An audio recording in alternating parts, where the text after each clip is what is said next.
Ini ang Veritas Legazpi, Radyo Asin TV, katiwala sa katotohanan. Uwi na ang programang pang-edukasyon at pangkabuhayan. Hatod sa Indo, kan Bicol University. Uwi na ang sa Indong host, Professor Edgar Parameda.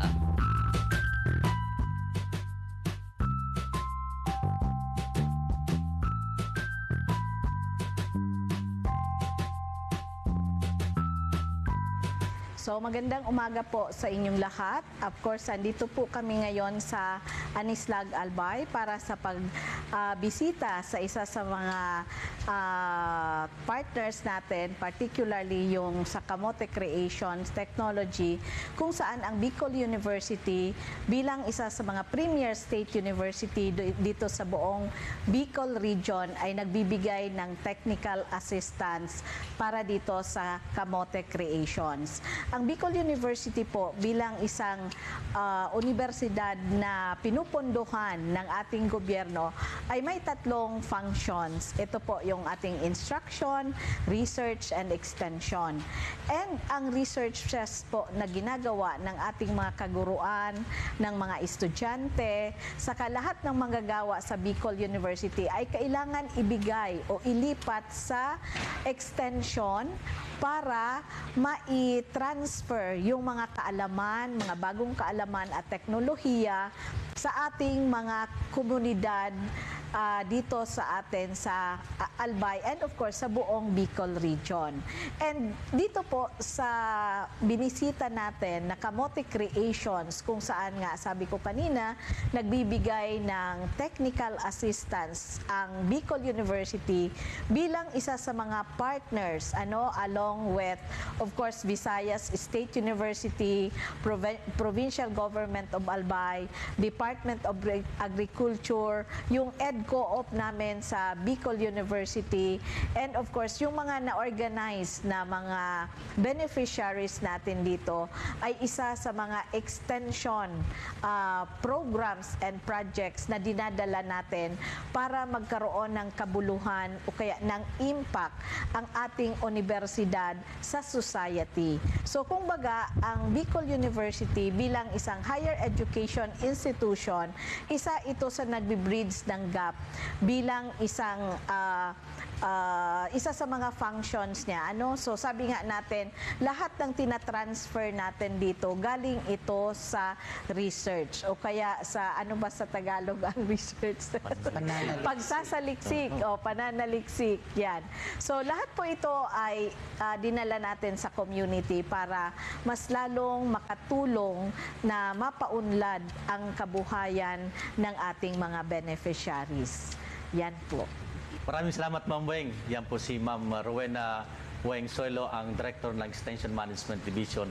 And katulad mo po nang nasabi niya sa kanyang mga pambugad na pananalita ukol sa extension function, na nagkataon at tayo ay nabigyan ng pagkakataon na dito mismo tayo sa site na kung saan dito natin makita yung sinasabi kanina ni Ma'am Weng na transfer ng technology. Kumbaga, based sa ating mga pananaliksik sa universidad, ngayon nagkakaroon na tayo ng transfer. Kumbaga, binibigyan natin sa kanila.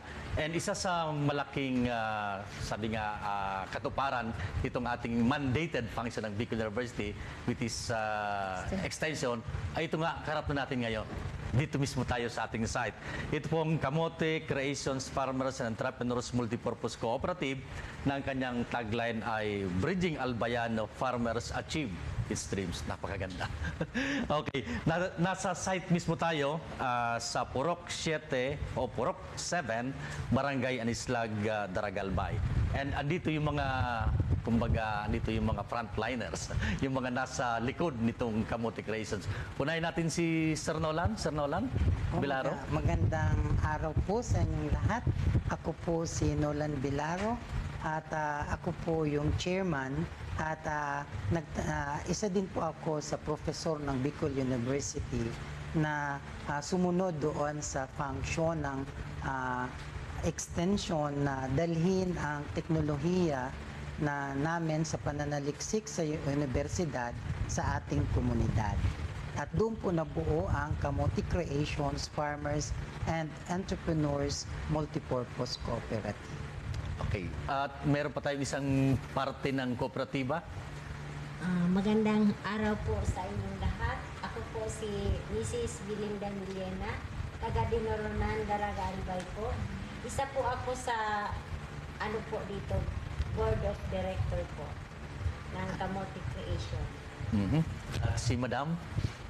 Magandang araw din po. Ako po si Mrs. Marites Abdalis. Isa po akong board member dito sa Kamote Creation. Sa bilang isang farmer. Ako, Ma'am Weng Tabi, gusto nating malaman, paano ba nag-umpisa itong Kamote Creations Farmers and Entrepreneur Multipurpose Cooperative? Ako may konti na akong alam kasi kasama kami ni Sir Nolan sa EDCOOP. Pero mas maganda siguro, Ma'am Weng and Professor Seth. Kasama natin pala dito sa aking partner, si Professor Seth Di Matera, ang Department Chair ng Print and Broadcast Media ng College of Arts and Letters. Kasama natin, Ma'am Weng. And of course, ating team. Andito sila. Nasa likod lang muna.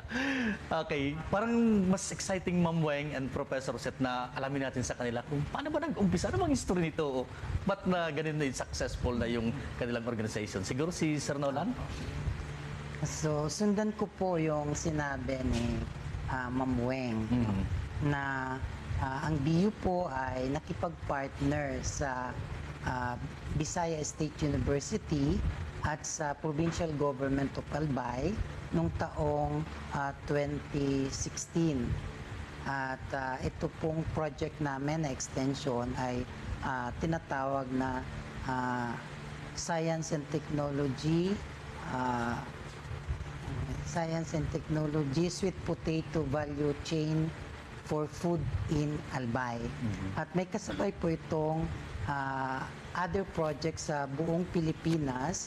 Nagkatatlo po ito, isa sa Tarlac in partnership with Tarlac State University at isa po naman ay sa Visaya State University. At nagkataon po na dito sa Albay ay ang Bicol University at ang Provincial Government of Albay ang nag-implement ng proyektong ito kasama of course ang team ng Visayas State University. Ito po ay funded ng DOST P-Card ng sa UP Los Baños. So, ang totoo po, mayroon tayo yung proyektong yon, yung programang yon, ay nakapag-facilitate po tayo ng 3 sweet potato enterprises. Isa po sa TIWI, ang TIWI Food Processors Association, at isa po sa Libon, yung Libon Kamote Growers Association, at sa 2nd District po ng Albay, ang Kamote Creations Farmers and Entrepreneurs Multipurpose Cooperative. So, hayaan nyo po na i-focus muna natin yung impact ng project sa ating isang sweet potato enterprise. Yun po ang Kamote Creations na sinasabi ni Ma'am Weng at ni Sir Edgar.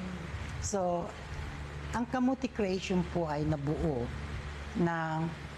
sa mga output ng ating mga pananaliksik o research output ng ating mga estudyante sa entrepreneurship ng College of Business Economics and Management, na nakagawa po sila taon-taon ng mga produkto na nandito po ang ating department chair, si Sir Baramita. Yung isang grupo ng mga estudyante ng INTREP ay amin pong pinartner sa ating mga kasama ngayon ng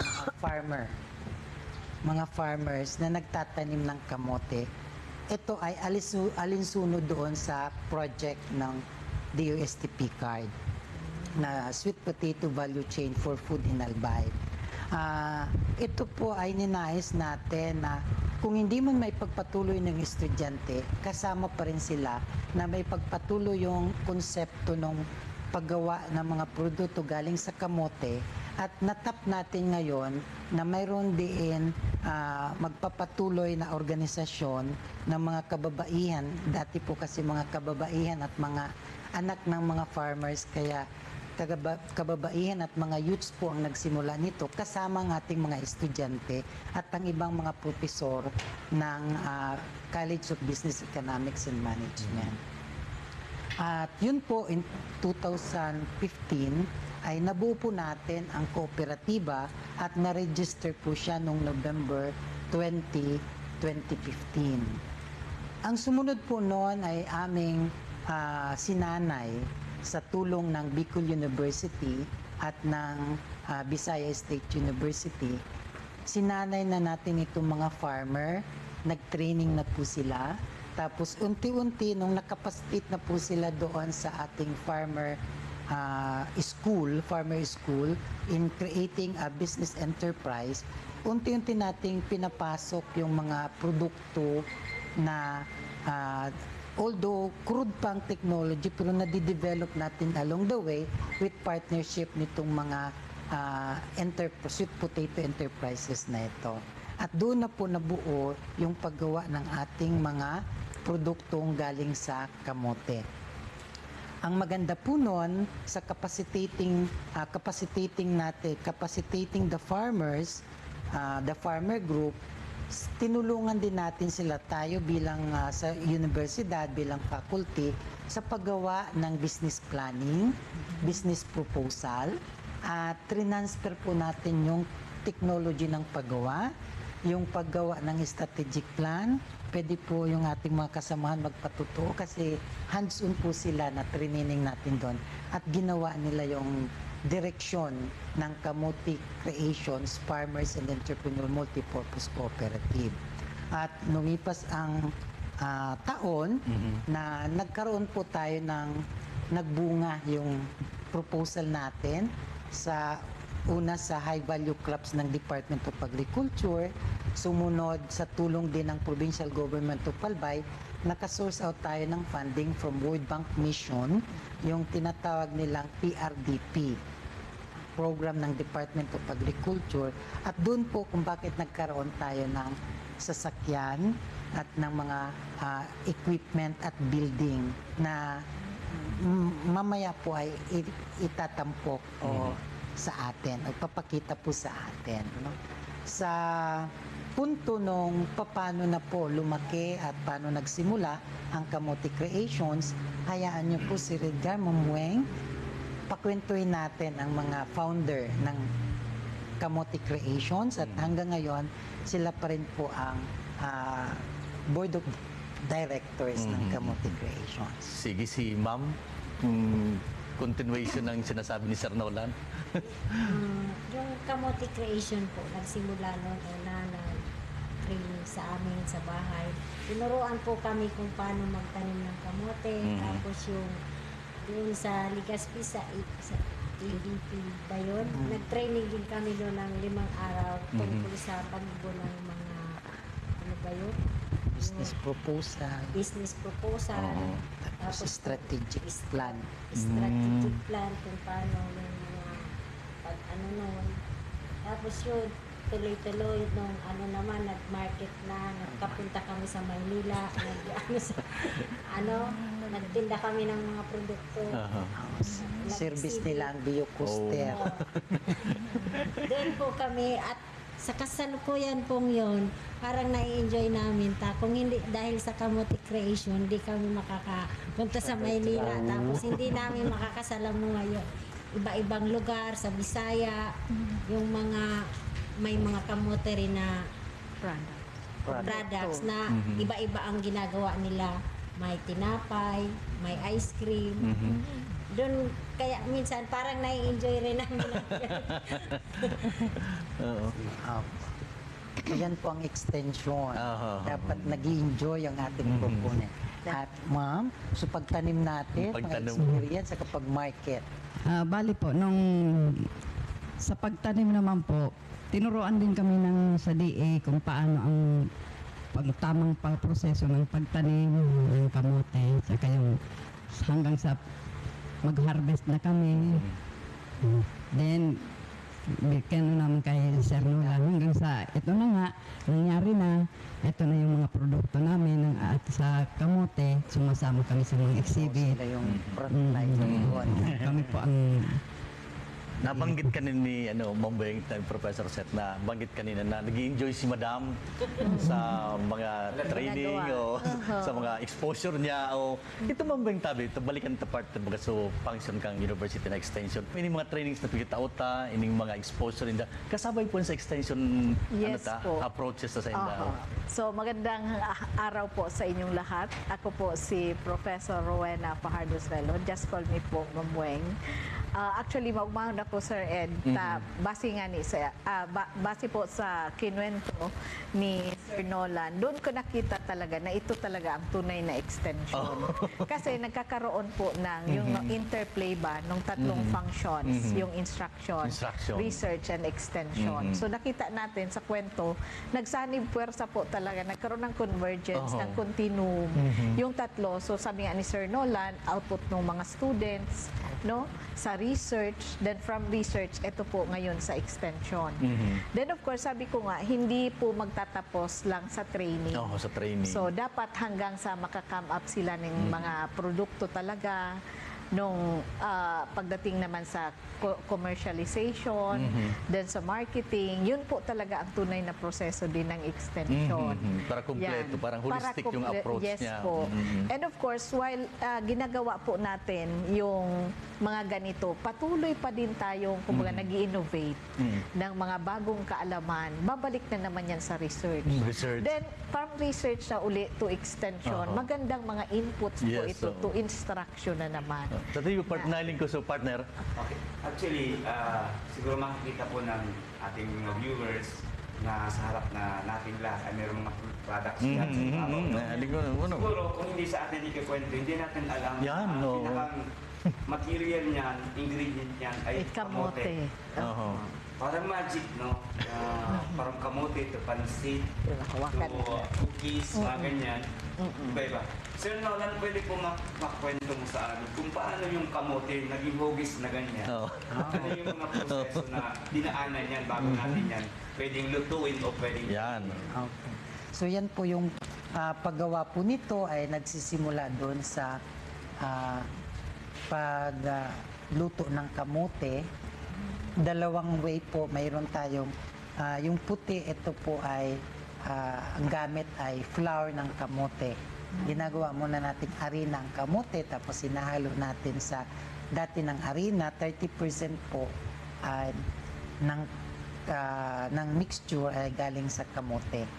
At ito naman po ay yung pagka-boil ng kamote, pagkaluto, atin pong tatanggalin ng balat at imamas natin, tapos ihahalo natin sa mixture, sa flour. At yun po ay dadaanan ng mixing. Tapos pagka-mix po, iaano naman sa dough roller. Tapos pagdaan doon sa dough roller, isi-sheeting na po siya gamit yung sheeting machine at isi-shred na po siya gamit yung sweet potato noodle cutter. At i-steam po yun, tapos ibibilad. At ang maganda po dahil patuloy po, tama po si Ma'am Weng at si Sir Edgar, patuloy po ang pananaliksik ng Bicol University. Ngayon po kami ay nakapasa sa FDA na yung aming proseso. May kunti na lang po kaming kinukumply na pinapasulat yung mga prosesong iba. Pero nakapasa po yung ating facility sa tulong ng Bicol University sa technology invention ni Sir Habalo from College of Industrial Technology. Dahil po sa invention niya, hindi na kailangan namin ibilad sa labas ang aming pansit. Ito po ay madadry sa loob ng cabinet type dryer. Gamit pa rin ang solar kasi dual power yon. At sa ganang yon, paglabas po niya ay very safe yung product from foreign contaminants, which believe po doon sa invention ng BU, yung ating FDA. At hindi lang yon, pati sa paggamit namin yon sa paggawa ng flour, ng kamote, na talagang na-preserve natin yung walang other foreign object na makahalo. Kaya pasalamat din po kami sa invention na yon na yun po, ngayon hinahanapan naman ng pundo gagawa ulit kami ng proposal kung saan kami makahanap ng maibili namin nung invention na yon ng Bicol University. At Sir Nolan, maliban po sa pansit, meron pa rito ibang product anong produkto po yan? Ito po ay kamuti pulburon, kamuti pulburon. 30% po nito ay kamuti flour. Tapos hinahalo natin sa existing na kamote na flour. Tapos siya na po yung ating minix, tapos minumold, tapos pinapak.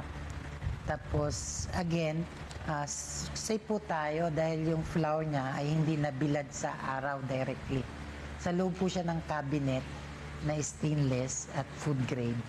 Kaya sure tayo na maganda ang kalidad. Anong ibang ingredients? Ang ibang ingredients po nito ay butter, mantikilya, at sugar. Doon para mabuo po yung ating pulburon. Then, ito naman po ang ating muffin, kamuti muffin. At alam niyo po na isa sa mga estudyante ng BU ang nakagawa po nito. Si Alvin, siya po ang nakagawa nito. Pwede po tikman. Oo, tanaan to. Wow.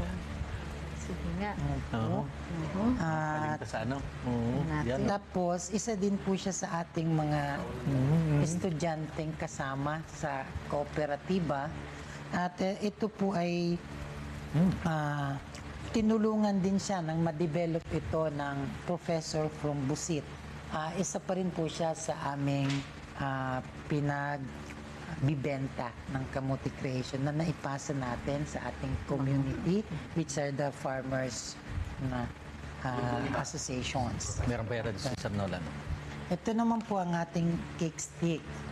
Kasi na-develop natin na ang kamote flour at yung kamote ay pwede natin gawing cake. Nung nagtitinda na kami ng cake, problema yung mai-spoil siya. So, madaling masira po. So, bago masira, kinakat natin into pieces at tinotoast natin at siya na po yung ating cake stick. So, wala po. Safe naman po yung kasi hindi pa naman expired nung kinat natin yung cake. Po. At isang-isa po ay ating cookies. So, ang nakadevelop na po nito ay yung mismo yung asosasyon na ng cookies na ito. Pero pinattern din natin sa dating ginawa ng estudyante. Mino-modified na lang natin. Kaya galing pa rin sa estudyante yung idea, tapos naipasa natin sa ating community. So, ang cake stick na ito ay dati matigas, na-develop ng asosasyon sa out of school youth na mga kasamahan natin ngayon. Kung makita po nyo yung ating processing, yung mga tao po dyan na nagtatrabaho ay mga out of school youth po sila. So, isang challenge ngayon sa atin, sa Bicol University, kung paano na makapacitate din yung ating mga sila na ang namamahala nitong ating processing center,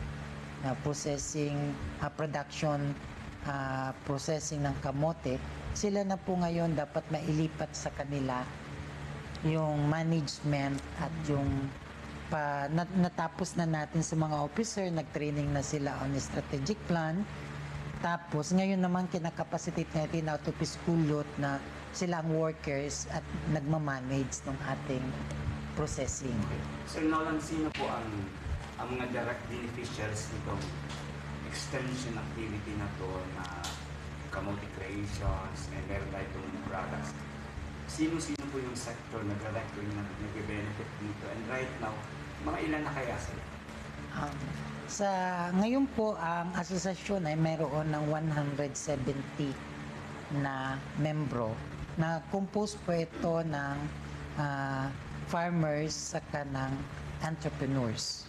So paano po pumasok yung ating entrepreneurs at farmers? Dahil po dun sa study natin na programa, Sweet Potato Value Chain, tiningnan po natin para maging sustainable yung proyekto na dapat may farmer na yung inputs ng kamote ay may magtatanim para hindi tayo mangyari dun sa tulad ng ibang mga project na nang naging marami ng demand for isang raw materials, tumataas na yung presyo. So ngayon, mamamanage natin because yung may-ari ng processing ay sila din yon. At minanage din natin na isabay yung mga nagtitinda ng mga ng mga product na may mga tulad doon sa Kagsawa, mga small entrepreneurs doon.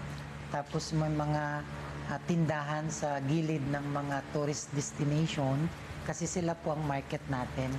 Kumbaga hindi po ang product natin na hindi po para sa public market. Ito po ang product natin ay para sa pasalubong para sa mga tourist at mga nagta-travel para maiangat natin ang pagtingin sa kamote na ito ay hindi lang para sa mahirap kundi para din ito sa mga mayayaman. Kaya pruniseso natin bilang cakes, pruniseso natin bilang cookies na premium, pulburon, saka pansit na pwede nilang maging proud na ito ay gawang Bicol, gawang Albayano at produkto ito ng pagtutulungan ng Bicol University, ng komunidad at ng Provincial Government of Albay at ng mga line agencies tulad ng DOST, DTI, Department of Agriculture at DOST PCARD. Ano yung sistema? So, dahil po sa yung pansit po, mayroon po tayo, ang capacity po namin yan ay 100 kilos, ay 200 kilos. Kaya namin iproseso sa isang araw. Opo, kasi yan po ay napatunayan namin nung nag-order yung Catanduanes State University sa amin, funded by BCARD, facilitated by BCARD, funded by DOST, PCARD. So, isa po yun. Tapos another is nang nag-order naman ng Bicol University through the LCC. So, alam na namin ang capacity namin in producing the sweet potato noodles. Sa sweet potato muffin, ganoon din po kasi ang oven po natin ay 4. So, pwede po yan. Ito naman ay nakuha natin yung nung time ng New Year saka ng Christmas. We able to produce in one day 200 pieces na chiffon cake na kamote. Doon po sa mga interesadong mag-connect sa amin, ay pwede po kami ma-reach out sa Kamote Creation. Wala pong S, kamotecreation@gmail.com. Yan po ang official email address ng ating Kamote Creations Farmers and Entrepreneurs Multipurpose Co-op. At pwede din po na inyo tawagan ang 0947-998-9689. Yan po ang aking telephone number. At iko-connect ko po kayo sa aming manager, si Miss Norilyn Yagas, na siya din po ay isang out of school youth pero nakayanan po niya na i-manage ang ating. Opo. Sa stores po natin, yung hindi makapunta dito sa amin sa paggawaan sa Purok 7, Anis Dagdaraga Albay, meron po tayong kapartner na simula pa po nung ito ay mabuo ang ating Kamote Creation Cooperative. Partner po natin dito ang Entrepreneurs Alumni Development Cooperative. Sila po ang ating big brother at ang Kamote Creation ng small brother sa konsepto ng CDA na Big Brother and Small Brother concept. At sila po ay nandoon sa second floor ng Daraga Public Market at gumawa po sila ng marketing center doon na doon na pwede kayo mag-order kahit i-retail ninyo, bibigyan nila kayo ng malaking discount sa Entrepreneurs Alumni Development Cooperative sa public market ng Daraga Albay. Doon po sa bibili for consumption, marami po tayong store, halos lahat ng store sa Cagsawa Ruins. Pag nagpasyal po kayo ng Cagsawa, marami po tayong mga stores doon na dinideliveran natin at sila po ang nagtitinda. At sa Sumlang Lake po, mayroon din tayo. Sa Ayala din po, mayroon din tayo doon sa isang nagtitinda din doon. At marami po pa kaming balak na pasukan. Hinihintay lang po namin yung resulta ng FDA para maka-streamline na kami sa grocery, sa LCC at sa SM na makikita nyo na itong ating produkto. Sa amin po naman, parang natutunan namin kung paano kami So yung bilang isang babae na hindi lang sa bahay dapat gagawin namin, parang natutunan namin gumawa ng iba-ibang produkto at humarap sa mga taong yung nakakakuha kami ng mga kung paano mga ideya, nakakukuha kami sa kanila dahil po sa nangyari sa ganitong samahan namin dito. Opo. Si, ano po? Dati nahihiya sila humarap.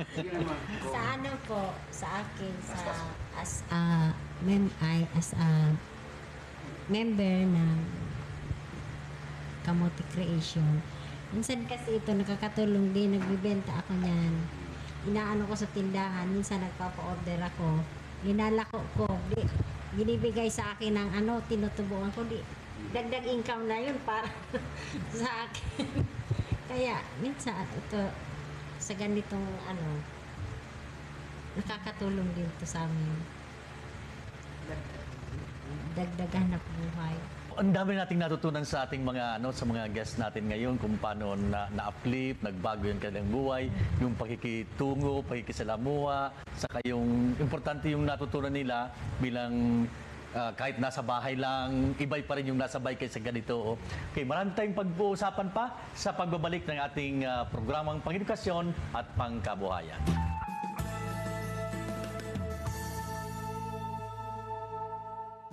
Mga kababayan, ang Office of Civil Defense 5 ay nagpapaalala sa mga sumusunod ngayong buwan. Laging ihanda ang pamilya para sa anumang sakuna na pwedeng biglang mangyari. Laging makinig sa radyo at manood ng telebisyon para sa mga abiso at babala mula sa RDRRMC Bicol, FIVOX, Pag-asa, MGB at ibang ahensya ng gobyerno. Ihanda ang go bag o e-balde ng inyong pamilya upang mapabilis ang paglikas kapag may unos o sakuna. Huwag kalimutan ang inyong first aid kit, flashlight, baterya, radyo, kandila, pito, posporo, at iba pang importanteng kagamitan gaya ng tubig, pagkain, at damit na tatagal ng 3 hanggang 5 araw sakaling mag-evacuate. Tandaan ang emergency numbers ng mga otoridad, barangay DRRM committee at pamahalaang lokal at makilahok sa mga pagsasana, drills, at iba pang klase ng mga kasanayan patungkol sa disaster preparedness at response ng OCD Regional Office 5, Provincial DRRM offices at local DRRM offices. Ang Office of Civil Defense 5 ay bukas 24/7 at handang magbigay ng serbisyong anumang oras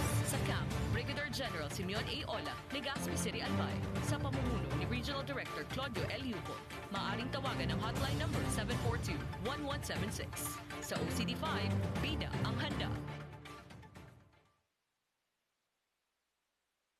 VCO o effective ang VCO o virgin coconut oil sa COVID-19? Ako na ang magsasabi sa iyo. Effective! Ito si Cabsec Carlo Nograles. Sabi ng mga eksperto sa Department of Science and Technology, mabisa ang virgin coconut oil o VCO para mas mabilis na gumaling at tigilan ang paglala ng COVID-19. Mura na, effective pa, sigurado dahil bawang Pinoy. Cabsec Carlo Nograles, nagpapaalalang kailangan natin magtulungan.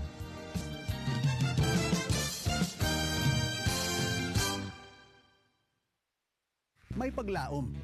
Ako Bicol Party List. Inaasahang patuloy na maglilingkod ang partido at dadami pa ang matatabangan sa maabot na panahon. Mas pararamihin ng mga ambulansya at mobile clinics na maglilibot sa buong Kabikulan.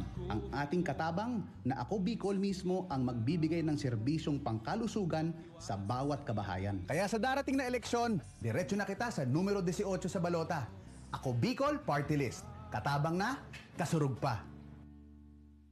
Dati, lumalabo talaga ang paningin ko dahil sa diabetes. At sa pag-inom ko ng iBerry, naramdaman ko na lumilinaw ang paningin ko. Saka bumaba rin ang blood sugar ko. Malagang paalala, ang iBerry ay hindi gamot at hindi dapat gamitin panggamot sa anumang uri ng sakit. Ako si Dani, nangingisda. Nagkaroon ako ng katarata, iBerry, giinom na ako. Umaga, tanghali, hapon. Salamat sa iBerry. Medyo wala na, hindi makati. Malagang paalala, ang iBerry ay hindi gamot at hindi dapat gamitin panggamot sa anumang uri ng sakit. Mga kaibigan, magbabalik tayo sa ating usapan ngayong araw na ito. Napakaganda ng aming usapan sa first episode of first part ng aming programa na ibahagi po ng ating mga bisita sa Sir Nolan, mga members ng Kamote Creations Farmers and Entrepreneurs Cooperative, yung paling pigapunta part ng mambay na transformation from the intervention ng Bicol University to the extension. Nakita natin na ang daming mga players, di ba? Mga estudyante, yung mga professors natin, yung mga stakeholders natin, yung tinatawag na provincial government, yung Tarlac, ay Visayas, I should say, ang daming natutunan natin.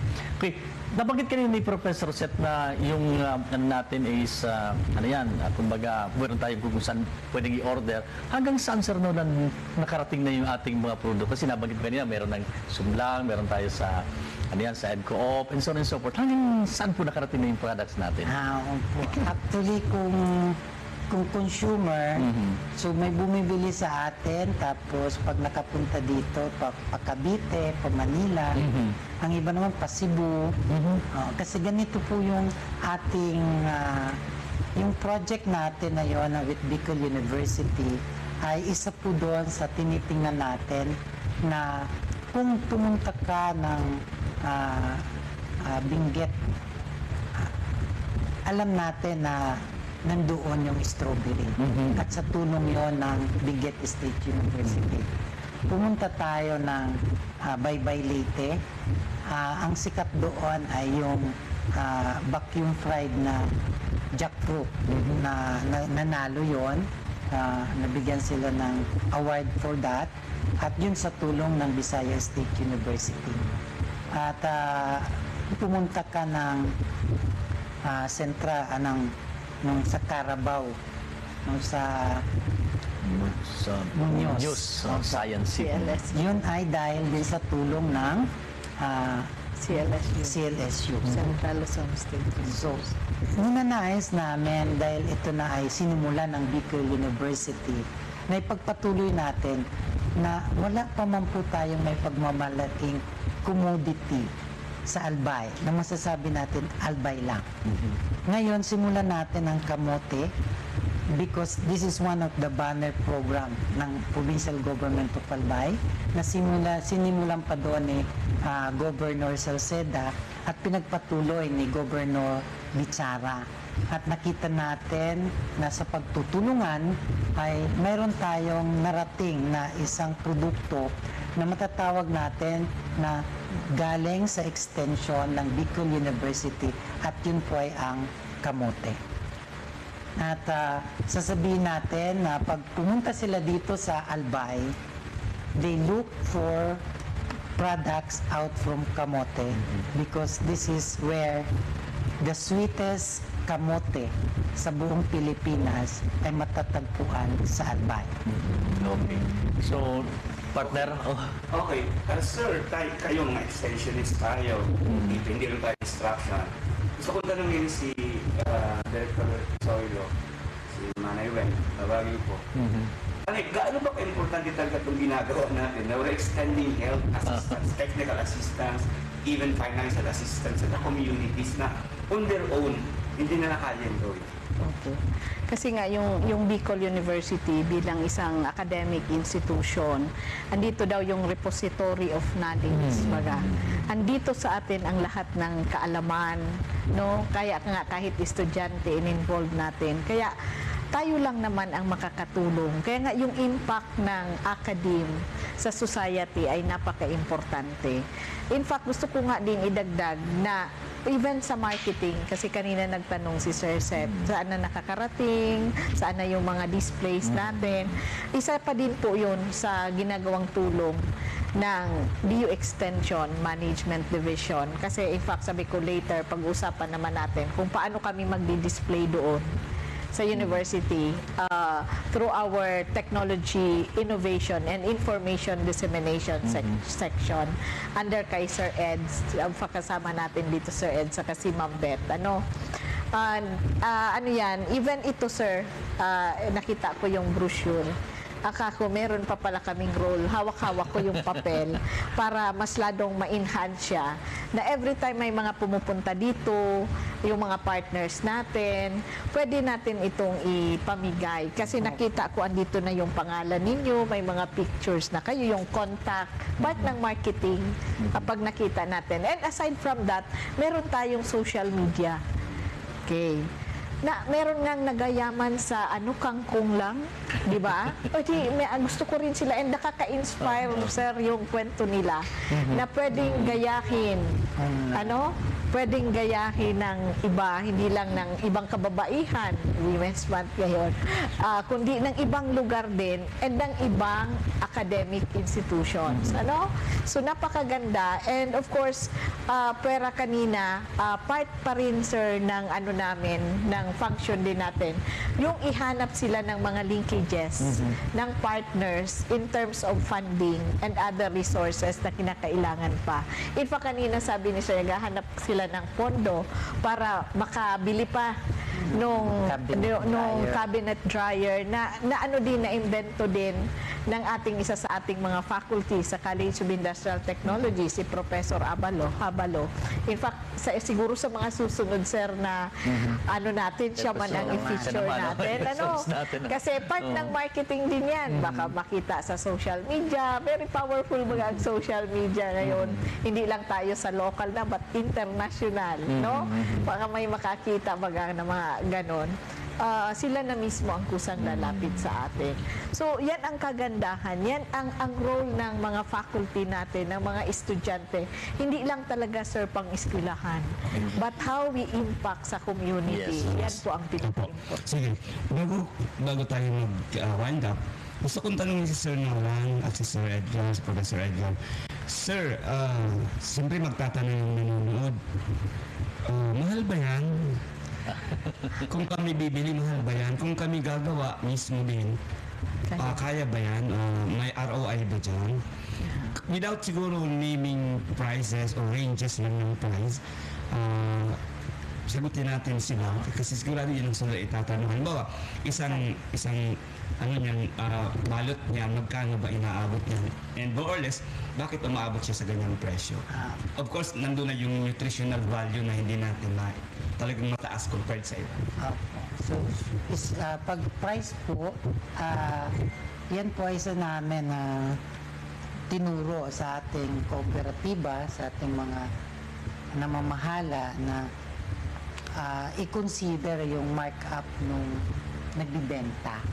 Kaya halimbawa, kung kinuha sa ating kooperatiba ng 35, pwede nila ibenta ng 40 up to 50 pesos. Na kung sa ordinaryong mga noong kaisipan, minsan nagagalit yung gumawa, bakit kaya mas malaki pang kita mo?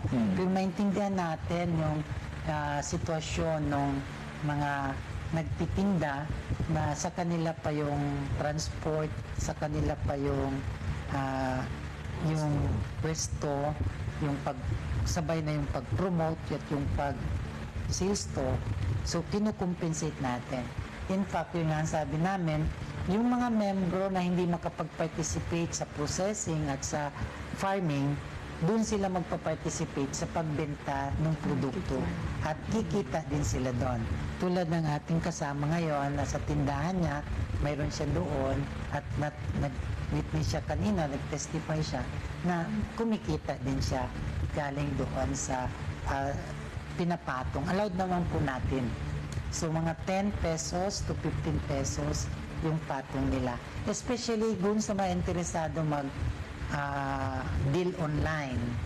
No, di ba may cost din yun? So halos ganon ang ating markup na inaalaw sa ating mga bayan. Ako partner, bago kita mag-wrap up siguro, kaya sa ito ang ating programa. Okay. Ano kaya Sir Nolan ang nakita natin future ng kamote industry, future nitong business nito? Kasi nabanggit mo kanina na gusto nating iposisyon ang ating province, ang ating university din na kung pupunta ka sa Albay, ito yung product namin. Ito yung kamote. Ito yung nagagawa ng kamote. Ano, Sir Nolan, yung parang na-envision natin the future? Ano ba yung future natin dito? Salamat Sir Edgar at Ma'am Weng. At kami ay nabigyan ngayon ng panahon. Actually, ang proyekto po natin ay tapos na. So, kung titingnan nga, even me, kunti na lang ang panahon ko sa kanila kasi nakabalik na din ako sa academe na syempre priority natin yung pagtuturo. At ngayon ay wino-work up namin with Ma'am Weng kung paano na magkaroon tayo ng continuation na kahit hindi na dun sa other enterprises, kahit dito lang sa isang enterprise, may pagpatuloy natin ng extension activity natin with this farmers group na ito. Ano po yung pwede pang pasukan natin as extension? Sa tingin ko po, sa aking pag-a-analyze, marami pa po. Una, yung yield, paano po natin mapataas ang yield ng sweet potato ng ating farmers? Kasi isa po sa aking hypothesis at ito din po ay ini-experiment ko pero hindi yung dahil hindi naman po ako graduate ng agriculture kaya medyo nahirapan ako. Pero ito po yung ginawa namin. Nagtanim kami sa Anislag, nagtanim kami sa Dinurunan, nagtanim kami sa Ginubatan at doon sa 3 site na yon. Yung sa Ginubatan, ang lalaki ng unod sa Bicol, yung tubers niya malalaki. The same variety po yan na tinanim natin, isang halaman lang ang kinunan natin. Malalaki po doon. Sa Dinurunan, maliliit. At dito sa Anislag, halos hindi nga mag-urunod. So isa sa aking hypothesis is mayroon din factor ang soil. So gusto namin makipag-partner sa BUCAF on soil conditioning, soil analysis, soil conditioning, kung paano natin, ano bang kondisyon ng soil doon, bakit yung tinanim natin ay lumaki doon at dito hindi. So isa po yun na pwede natin pasukan in partnership with professors from College of Agriculture and Forestry. And forestry. Ano po. Another po is nakita naman ninyo na medyo hindi pa masyadong maganda ang ating labeling, ang ating packaging, which is nandyan po yung ating College of Industrial Technology na pwedeng makatulong sa atin doon sa mga, in fact, sinisimula na din at kailangan na natin yung dokumento kasi ang Kamote Creation po ay isa na din sa licensee ng invention ni Ma'am Professor Reyes. Janessa. Na nakagawa po siya ng energy bar at sooner hinintay lang po namin yung result ng FDA at tinulungan din tayo ng College of Industrial Technology at ng center ni Ma'am na Reyes, Yeah, FICC, Food Innovation. Food Innovation and Commercialization. Commercialization. Kasi yung doon sa kay Sir na Habalo, kay Sir na Dr. Malinis din yun. Ang Sa Citizen. Sa Citizen, ang nag-link sa atin. Sa commercialization. At lilink din tayo sa kay Ma'am Reyes Center, headed by Ma'am Reyes. At sooner, kami din po ang magpuproduce na nung energy bar ni Ma'am Reyes. Mayroon na po tayong memorandum of agreement at doon yun, pwede tayong idire-diretso na natin, hindi lang sa energy bar, but in other products with the helps of from the College of Industrial Technology and sa center na yon, sa kanisir na Malinis ni sa ni Ma'am Reyes. Another yon. Kung doon naman po sa College of Science, aside po mga analysis ng product, pwede sila mag-conduct nun at pwede naman po yung matulungan kami doon sa digital marketing. Kasi i-consider na po natin na kasamahan ko po dito sa Kamote Creation ay halos mga high school at ang iba hindi nakatapos.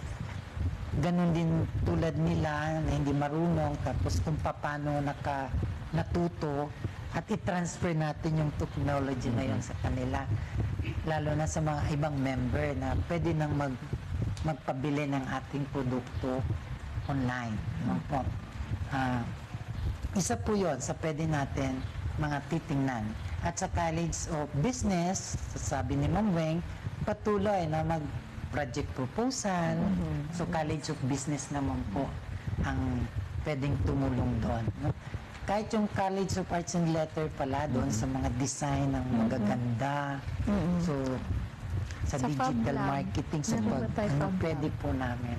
So welcome po namin na yun. Kung masyadong malaki man sa ang nabuo kong konsepto, pwede natin simulan kung sino na yung gusto at makipag-tie up sa amin with sa tulong ni Ma'am Weng ng extension staff ay mabuo muli natin na makapasok tayo sa extension ng Bicol University kasi tapos na po yung contract doon sa OOD.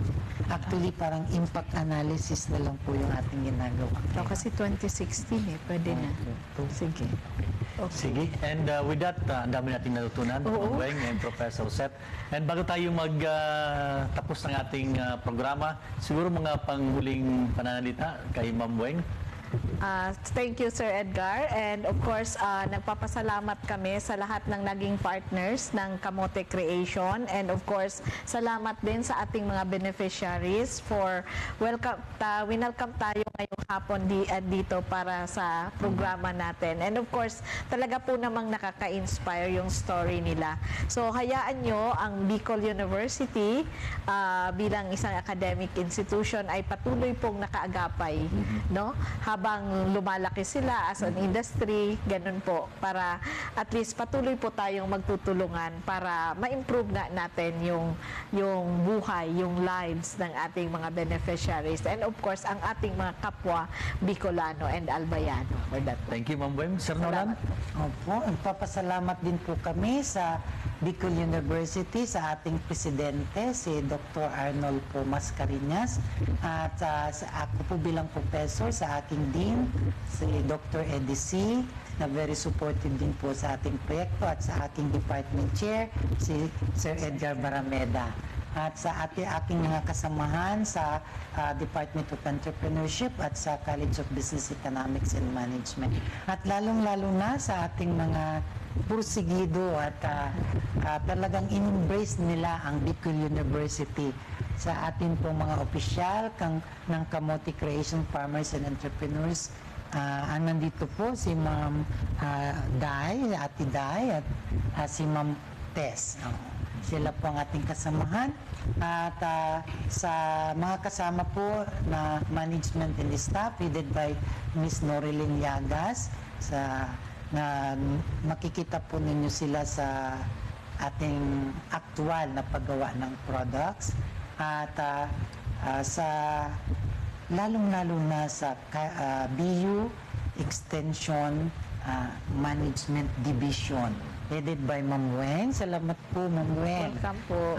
Talagang kayo po ang nagpapalakas ng loob namin. And of course, At yung sa- OBPRDE din. sa office ng Vice President for Research and Extension, headed by Dr. Luis Amano, ni Tatay. Opo. Plus yung research din. Salamat po. At sa research, headed by Management Division. Sir Ronel Juneda. And of course, EMD staff, team. Maraming salamat po, Ma'am Beth. Sir Ed. Ed. Pala ng aming manager, si Ma'am Rilin Yaga, si kay Sir Ed. Maraming salamat po. At sa Sir ating Seth. partner, si Professor Seth Di Matera sa College of Arts and Letters. Maraming salamat po na kami po ay natampok ninyo sa usapang programang edukasyon at pangkabuhayan ng Bicol University. Sa muli po, maraming salamat and God bless po sa lahat. And with that, partner, pasalamatan ta naman ang si Dr. Redelin Bautista, kan Office of the President sa Communications. And then, ang sa tuyang Dean, si Dr. Letty Lopez, kan College of Arts and Letters. And nabanggit ni Sir Nolan, sa muyang Dean, sa College of Business Economics and Management, Dr. Eddie S. Partner? Normally yan po ang maiden issue or maiden version kan sa tuyong programa, ang ating programa sa labas ng station. Ito po ng programa pang edukasyon at pangkabuhayan ng Bicol University Extension Management Division. So this is the maiden version, and expect nila ang mas marami pang ganitong presentations from outside the station para meron talaga tayong evidence na really we are connected with different communities outside the university, na hindi lang tayo confined doon sa loob ng university. Kung mga partner sa introduction takang Enot, ito sa mga completed research na talagang na-transfer na, napailing tinangon yan sa tao. And with that, diyan po nagtatapos ang aming programa ngayong araw na ito sa programang Pang-edukasyon at Pangkabuhayan. Ito po si Professor Edgar Barameda. Po naman, Professor Seth Di Matera. Good day po sa lahat.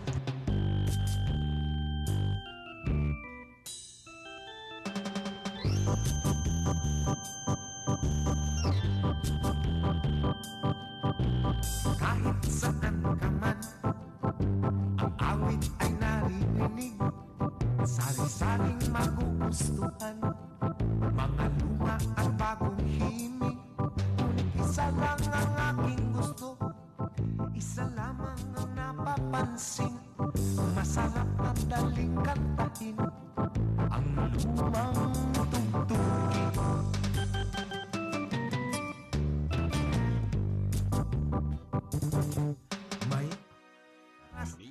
Veritas Legazpi, Radyo Asin TV, katiwala sa katotohanan.